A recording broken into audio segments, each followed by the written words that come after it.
Is anybody here just comfortable under pressure? I'm not. And us men, we like to act like we are. And we might, in some form or fashion, train and practice and all of these other things to do well under pressure. And those are all great things. But it doesn't mean that we're comfortable under pressure. I don't think it ever gets comfortable to be under pressure. And I'm feeling that this morning. I'm feeling a bit of pressure. I'm feeling pressure just from the Lord. I'm feeling pressure just from the Lord. I'm feeling pressure to make sure. I feel like the Lord really gave me a specific thing that He wants to discuss this morning. Within the lessons, it's amazing. We follow this lesson study. We've got a lesson guide for those of you who are not involved in the teaching side of this class. There is a lesson plan that we follow, and so I try, and I say try because at present I am failing miserably at this, but I try to give about a month to 2 months of advance notice on what everybody's going to be teaching, and it's, hey, on this date you're going to be teaching lesson 1.2, and on this date you're going to be on lesson 1.3, and we schedule these things out, and oftentimes we're bound by the calendar to what lesson falls on what date. And I find it interesting that the lesson that it seems to happen to me every time. I hope this is the same with the other teachers, but I find that every time I get up here to teach a lesson, it is just right smack in the middle of where we're at, and I feel like the Lord speaks to me through this lesson and really gets me thinking about all the different things that are going on in the world and the things that He's trying to do and just all of that. So the Lord has an incredible way of His will being found, I guess you could say. We don't necessarily always know what His will is, but He's trying to reveal it to us all the time. He really is. How many of you in here, now I have had a brief conversation with Pastor. And by brief, I mean it was really less than a sentence. It was via text message. It was him to me, not me to him. But we're going to call it a conversation. And it is his desire to try to get this session to be a little bit more interactive. Now, I know not everybody likes that. So just relax. I'm not going to bring a microphone to every person and ask for you to start talking and telling your thoughts on the matter. I don't want to make anybody uncomfortable. However, I do want to start out at the beginning here and just tell you, if you want to be engaged in this class, feel free to be engaged in this class. I am going to ask questions. Please raise your hand and yay, I know that. That's me. Hey, I've experienced that. Let's start working towards being more interactive if we can. Because when I said Pastor wants this class to be more interactive, every one of your faces changed. Some of you went, all right, I like that. Some of you went, oh no. Some of you were like, yeah, okay, I guess. But I could see it on everybody's face. Everybody was like, where are we going with this? What does this mean? What are we trying to do? What do you mean by interactive? No, we're not going to get up and sing a song together and dance and whatever. We're not. That's not the kind of interactive. This is not a kids service, but we do want to try to be a little bit more interactive. So, in my attempt to try to be more interactive and also stay with the lesson, because I'm terrible about that. I chase every rabbit that runs across my feet. I just can't help it. I don't know. I can't help it. How many of you like history? Surprisingly, there's some people that decidedly left their hands down. That's not bad. That's just interesting to me. How many of you like stories? So I love stories, but I don't love made-up stories, which I think is why I like history. It's the best conclusion I can come to. So I'm not and I know a lot of people have differing opinions and things, but some of the fantasy stuff, and I don't know, like The Hobbit and Lord of the Rings and all these crazy fantasy novels and movies and all these things. I've never watched any of them. I don't think I've read a single one of the books. If I did, it was when I was a kid, and I don't remember it. It never was my thing. History, love it. I can sit and watch historical documentaries and read historical papers and writings and stuff. I can read newspaper articles from 1912 and further back. I just enjoy it. It's like, wow, how incredible would that have been to be back there? So, that being said, those of you who said you like history, how many of you have ever heard, and I'm just going to give the name, Edmund Fitzgerald? How many of you know that name? How many of you have ever heard that name? Okay, how many of you know that in this context I'm not referring to a person named Edmund Fitzgerald? I'm referring to a freight ship, a freighter, okay? Why am I talking about the Edmund Fitzgerald? Well, were you able to, by any chance, have you guys ever heard this song? This is 7 minutes of drudgery, okay? The melody never changes. The lyrics are the same, almost every verse. They're not the same lyrics. He sings it the same for 7 minutes. There's no verse. There's no chorus. There's no bridge. It's brutal. That's all I can take. Turn it off. And I love Gordon Lightfoot's music, by the way. He's a fantastic storyteller, incredible singer, songwriter. It is a great song.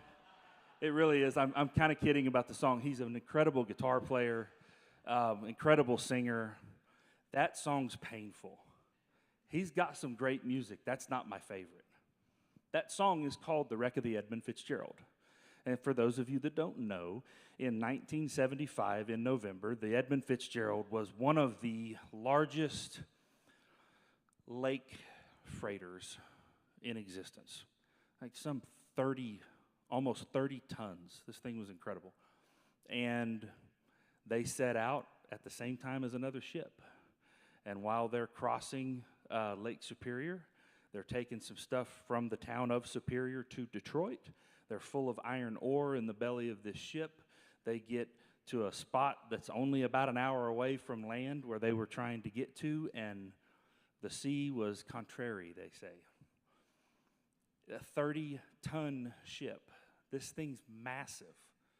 That's empty, by the way. That's not the cargo weight. This is a 30-ton vessel. This thing runs into seas that apparently broke it in half, and when they found it on the bottom of the ocean, it was basically in two large pieces. And all 29 of the crew members were dead. They all perished. The last call on the radio from the captain, which is considered or thought to have been moments before they sunk, he basically said, "We're good. Everything's going great. Taking on a little bit of water off the back, but we're good." And the ship went down.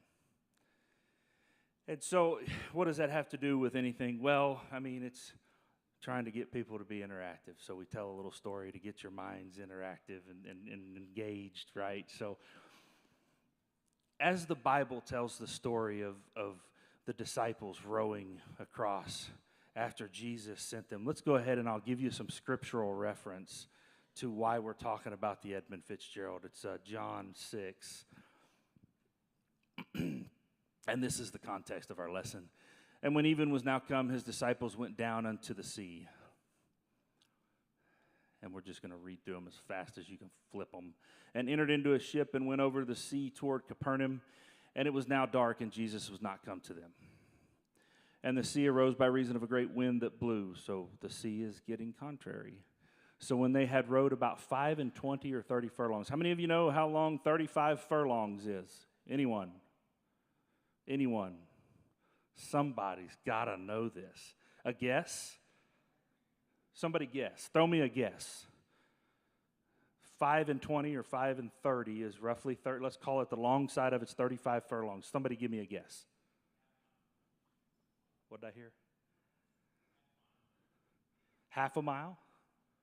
Anyone else? I'm deaf. My hearing aids don't work either, so yell at me. It's okay. Huh? 1/8 of a mile. Wow. We're not giving these guys very much credit for how hard they've had to work at this. 35 furlongs is just over 4.25 miles. 4.25 miles into the sea. How many of you have ever rowed a boat 4.25 miles? Anyone? Got a couple. I have as well. I did not go 4.25 miles in these types of seas.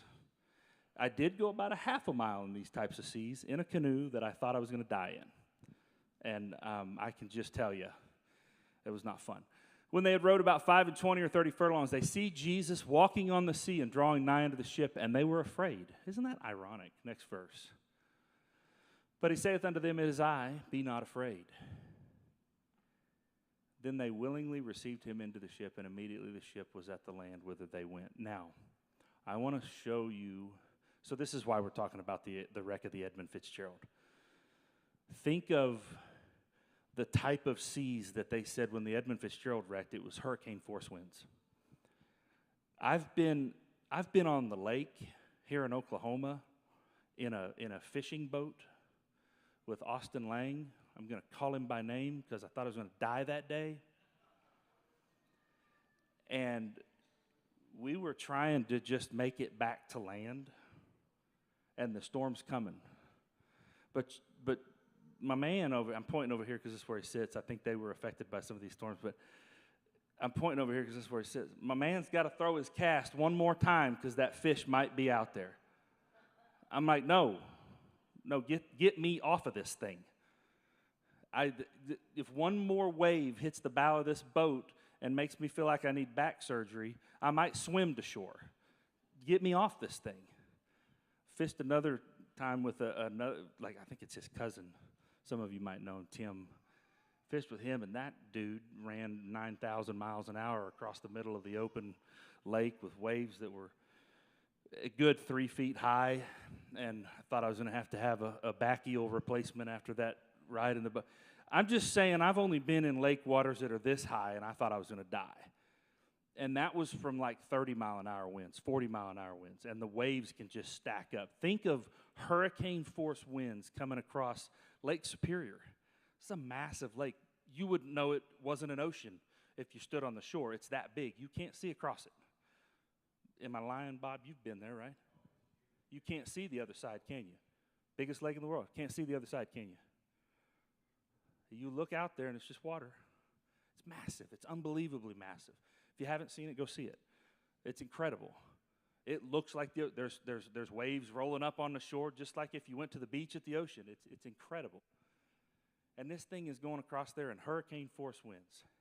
And it gets broken apart and takes it down. Who knows? 30 foot waves, maybe bigger than that. I don't even know. I can only imagine. Now let's back up a couple thousand years, and these guys are rowing a wooden boat. Like, let's make no mistake about it. These guys are not out here in your world-class freighters that we have today that are steel, and no, these are wooden boats with a little thing on the side that holds this big long wooden oar, and they're giving it all they got. They're probably not inside steering the ship from the captain's quarters. They're out in it. They're getting hit in the face by the wind and the rain, and it says they've toiled all night long, right? This is not a good situation to be in. I want to read you the version out of the book of Matthew that talks about the same occurrence, but points out one other little different thing. And it's in Matthew chapter 14. And straightway Jesus constrained his disciples to get into a ship and to go before him unto the other side while he sent the multitudes away. Little context to the story. John the Baptist's head has just been brought on a charger, and Jesus has to go down and preach to the people. 5,000 people show up. He feeds the multitude. He hasn't even had a chance to grieve the fact that he's been told that his cousin has been murdered. Now, they knew he was in jail. They knew probably this was coming. But in the midst of all this, what does Jesus do? I got to get to the people. He still has that singular focus. He still has that compassion. He was moved with compassion. We read that so many times. And so, straightway, Jesus constrained his disciples to get in the ship. He sends the multitudes away. Next verse. And when he had sent the multitudes away, he went up into a mountain apart to pray. And when the evening was come, he was there alone. First time Jesus has gotten a little bit of alone time to just probably grieve and mourn and pray and all of these different human emotions that we all go through when this type of stuff is happening, right? Next verse. But the ship was now in the midst of the sea, tossed with waves, for the wind was contrary. What's contrary? Can anybody tell me what a contrary wave looks like? Anyone? Abnormal.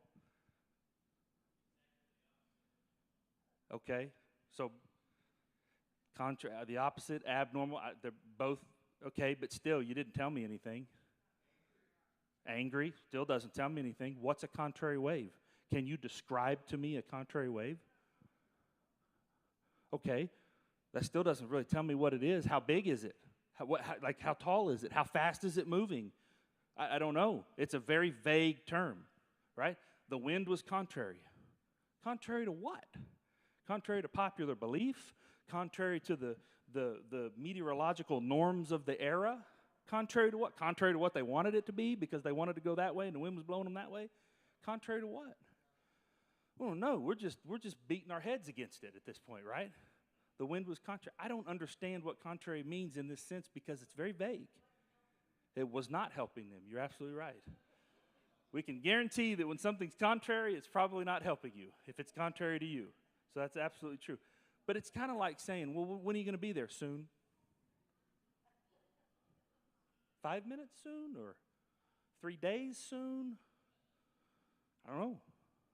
I think that was on Chosen where they said that. Was that where I laughed when I heard that because I'm like, that is so true because soon is such a vague word. It's kind of the same thing. So the wind was contrary. Next verse. Next verse. It's okay. I understand. This is why the husband and wife in the sound booth were being interactive. And so, and in the fourth watch of the night, Jesus went unto them walking on the sea. What's the fourth watch of the night? Someone yell it out.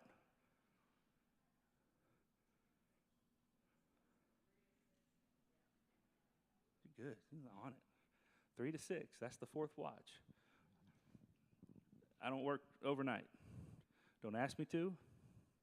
Did it one time. It's in California, 3 weeks. They put me on midnight shift. I told the guy I was working with, I said, you put me on midnights on the next job we go to, and I am getting a bus ticket and going home. And I was not joking. He said, are you serious?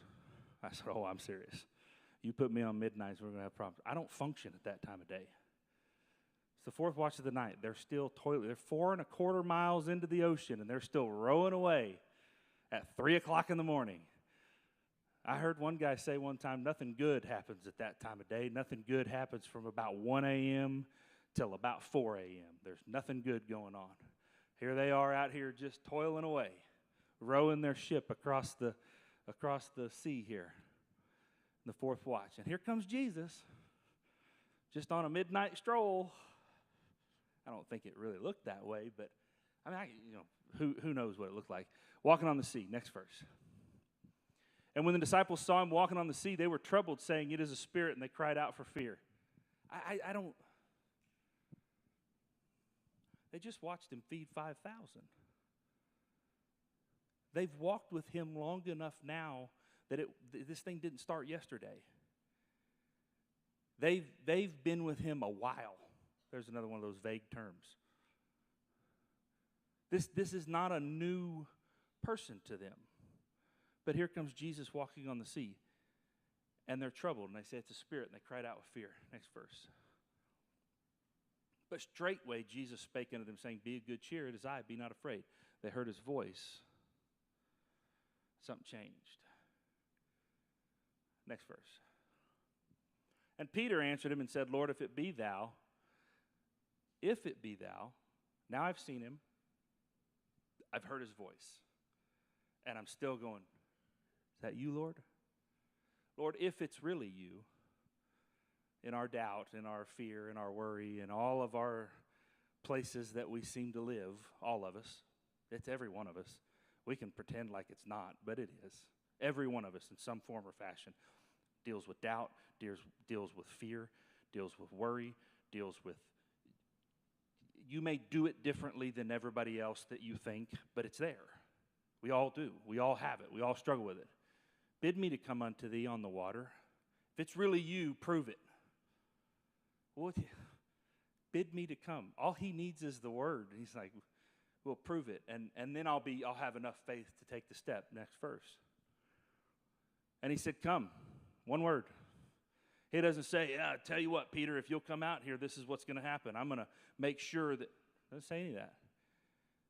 But at this point, I believe that Peter and Jesus are locking eyes. And he says, Lord, if it's really you, it's dark. There's a lot of waves. There's rain, sheets of rain, I'm sure. How many of you have driven in that kind of nonsense and you're like, I don't even know what that is. And But look at me, Lord, if it's you, tell me to come out there. And he says, come. And that's all Peter needed, and he keeps his eyes locked on him. And he steps out of the boat. Another reason why I believe this was not your world-class freighters that we have today, because if you stepped out of the boat in that, you'd fall like 75 feet to the ocean and hit concrete like water and wouldn't work out good. I feel like Peter went and stepped off the fishing boat. We're not talking about a big boat. These guys, they're rowing around in a John boat that we would take up a river to go catch a catfish, and they're out in the middle of the ocean in this thing. That's what I feel like was going on here. And he said, come, and went, no, back up one, sorry. And when Peter was come down out of the ship, he walked on the water to go to Jesus. Now go to the next verse. But when he saw the wind boisterous, he was afraid, and beginning to sink, he cried, saying, Lord, save me. Next verse. And immediately Jesus stretched forth his hand and caught him, and said unto him, O thou of little faith, wherefore didst thou doubt? And I believe that is the last verse I gave you, right? Okay, that's what I thought. This is what I feel like the Lord gave me in the moment of prayer yesterday afternoon. I've been looking at this lesson for 2 weeks, and all of a sudden he's like, I want you to talk about this part. I already said a little bit. We all deal with the doubt. We all deal with the worry. We all deal with fear. Gentlemen, can I just have your attention for a moment? I said, and my wife will vouch for this, I have said most of my life, I don't understand fear. Any other guys that can kind of relate to that? I've never really dealt with fear. Fear's not my thing. I'm thinking like I'm not afraid of spiders. I'm not afraid of my shadow. I'm not afraid of somebody jumping out from behind a door. I'm scared to death of losing my job and not being able to provide for my family. I'm scared to death of failure. That's fear. It's packaged a little different. So men, don't think that you're void of fear. We just deal with it differently. Ladies, you might feel your fear differently than men do, and ladies by nature worry a little bit more than men do. We have this kind of blasé, everything's going to be all right, I'll figure it out kind of attitude. And that's great, because a lot of times we just got to figure it out. And I see a lot of wives looking at husbands going, you know how many times my wife has said, I just wish I had. I wish I could just let it roll off my back. I wish I could just. I'm sorry that the Lord blessed me with that, but he did. And I think that's more the male nature of things. I'm going to figure it out. I have zero confidence that I'm going to figure it out, but I'm going to figure it out because I have all the confidence in the world that I'm going to figure it out.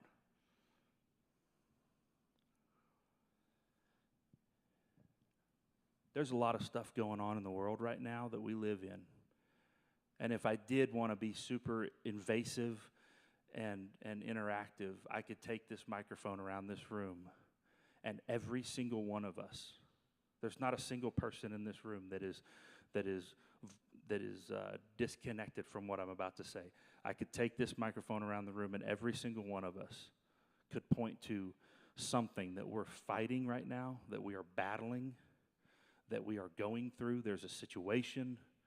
This is what the Lord wanted me to address this morning. I believe it. I haven't felt so strongly about something in a long time. Every person that can hear my voice right now, you're fighting something. I'm fighting something too. You're fighting something. You don't have to tell me what it is, But I'm praying for you. And you know what I feel like the Lord said? These battles that we fight, they're out there. The waves are real. The rain is real. The wind is real. Toiling in the fourth watch of the night at 3 o'clock in the morning, rowing and feeling like you haven't moved an inch in hours, that's real. You feel like you're wasting time and you feel like you're never going to get ahead and you feel like you're never going to reach that place that the Lord told you you were supposed to be, and all this stuff that's been spoken over you and all these things that you felt like God has told you in prayer, and you're just on the verge of giving up. It's real. Every single one of us, we're fighting it. It looks different for all of us. We're all there. I don't have a single person in this room right now that's shaking their head no. I know we are in it. We're in it. We are in the thick of it. We got missionaries in Haiti being shot up over there trying to do the Lord's work. I told Pastor, I said, you know, it's crazy to think that we attribute that to Bible days. Men were crucified upside down, and John the Baptist had his head cut off. It happens right now. Pastor talked about it during prayer this morning. It is still happening. We may not see it in our personal lives, and it may not hit quite as close to home every single time that it happens because we don't hear about it. But it's there. But you know what Jesus wants us to do? You know what the Lord told me? Peter sank because he lost focus. Peter's fear overtook him because of a lack of focus. Peter couldn't walk on the water anymore because he quit locking eyes.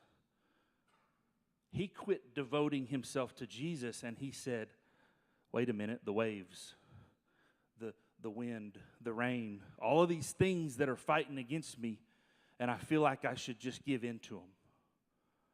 Peter took his eyes off of Jesus and put his eyes on the fight, and put his eyes on the storm, and put his eyes on the struggle that he was going through in that moment. And you know what Jesus says? He doesn't let it. He's not like, throw him a life jacket. Somebody help him out. No, that's not what he said. He immediately, it says straightway. That means immediately. I see Jesus going, whoa, whoa, whoa, whoa, whoa. What are you doing right here? And then he gets real with him.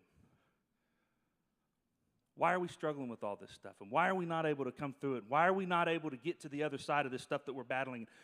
And this may sting a little bit, but it stung me a little bit too. O ye of little faith. Have we come so far I am not talking to a bunch of people that are just ignorant. Have we come so far from the places that Jesus has walked with us, the things that he's taken us through? Look back, just take a second. We got time. Take a second right now and look back and go, if not for God's grace in that situation, I wouldn't be sitting here right now. I could tell you, I could talk for hours on the if-nots in my life. I could tell you story after story after story after story where I should be in jail, in a grave, or both at the same time, or one following the other. I should be bankrupt. I shouldn't have a job. I shouldn't have the wife that I have. I shouldn't have a family that I name it. I shouldn't have all of these wonderful things. But God walked with me through these things, and he provided, and we lose track of the fact that he is our provider. He's the source of Peter's ability to walk on the water. He's also the source of the storm. We want to get caught up in the storm and get frustrated with what's happening all around us, and we see all these things going on, and you know what? It's not wrong to question. Why? God, why? What is going on? Why am I dealing with all this? Why am I struggling with whatever your struggle is? We all agreed we all have it. It's not wrong to ask that. But don't take your eyes off of him. Don't lose focus on the one who has the ability, first and foremost, to just reach out a hand and pull you right out of it. but also the one who can walk along with you. When Peter stepped out of the boat, for a moment, he was singularly linked with Jesus as the master of that storm. Think about that for a second. You facing some battles in your life? You don't know how to get control of it. You don't know how. Everything feels like it's out of control, and everything I do doesn't impact it the way I want to. I have zero influence on what's happening. Am I the only person that's ever experienced that? There's nothing I can do that seems to want to change anything. My situation is just, that's for the birds. I say that all the time. If something just frustrates me and I don't want to deal with it anymore, that's for the birds. You just get to this point where it doesn't seem to matter what you do. You try this, oh, that didn't work. You try that, well, that didn't work. What if we renewed our focus over the storm in our life that we're facing right now? And just for a moment, God made us master of it again with Him. And He says, hey, just keep your eyes on me. How many times in Scripture? There's biblical scholars among us that could tell you better than I could, but I can tell you multiple times. Why did Jesus say, take my yoke? Stop doing it yourself. That's what that means. Stop trying to do that yourself. You know what? My yoke, if you'll take it up, you know why His yoke's easy? Somebody please tell me. Because He carries the weight. Do you really think that His yoke's easy? Like, let's not misinterpret the concept of what He's saying here. Take up my yoke because it's easy. Why? Because I'm going to be the ox that pulls all of it. And you get to walk with me. And man, this is easy. It's not because you're not facing it. It's because He's the one doing the pulling. He's the one that's pulling the weight. He's the one that fights the battles. There's so many scriptures about battles being fought, and nobody can explain how they were won the way that they were won. Take up my yoke. Let me fight that battle for you. And in that instant when Peter was walking across the water and he started to look, waves might have been over his head. Let's just say, for example, he takes a step and the next wave comes up and Jesus disappears.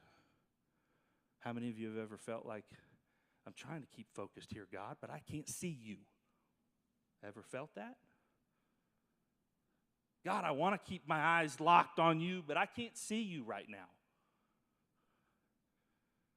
He still bids you to come. Take the next step. Don't start looking at that storm. Don't get caught up in all that. We live in a world that wants you to be caught up in that. We live in a world that day after day after day after day. I talked to Caden on the way to church this morning. My wife, we were all having a nice conversation in the car. And we live in a world that wants to inundate you day after day with negativity and bad news. And here's the next storm. And here's the next problem. And here's the next situation. And we're all doomed. And it's doom and gloom. And you're never going to make it out. And it's all... Stop looking at the storm. That's what Jesus told me in prayer. Stop looking at the storm. You focus on me. You focus on me, and you let me worry about the storm. If you'll focus on Him, He will make you in that moment the master of that storm, and you will be able to walk through that storm. Now, did Peter walk out of that boat and get rained on? You better believe he did. Did the wind hit him in the face? Yep. Anybody ever rode a motorcycle in the rain? It's the best example I can give here. Sorry. Those things feel like BBs hitting you. Well, I'm thinking hurricane force wind is blowing some rain pretty hard. It hurt. You're going to feel it. You're going to be in the thick of it. But you don't have to pull the weight. You don't have to win the battle. Jesus said, take my yoke. You look at me. Don't worry about that storm. You look at me. Yeah, I know you feel the waves. I know the wind's blowing against you. I know that lightning strike felt like it was so close to you that you almost died just because it happened. Because we feel like that sometimes. We're still standing here breathing going, but I almost. But you didn't. I have become the guy at work. Kind of a reputation that I get. And I say, hey, smile. It's not that bad. Well, you don't know. Oh, I do know. I know it's not that bad. How do you know it's not that bad? Because you're standing here in front of me breathing. I mean, let's just get right down to the reality of where we're standing. I'm not minimizing the situation. How we react in that storm, how Peter reacted in that storm caused him to sink.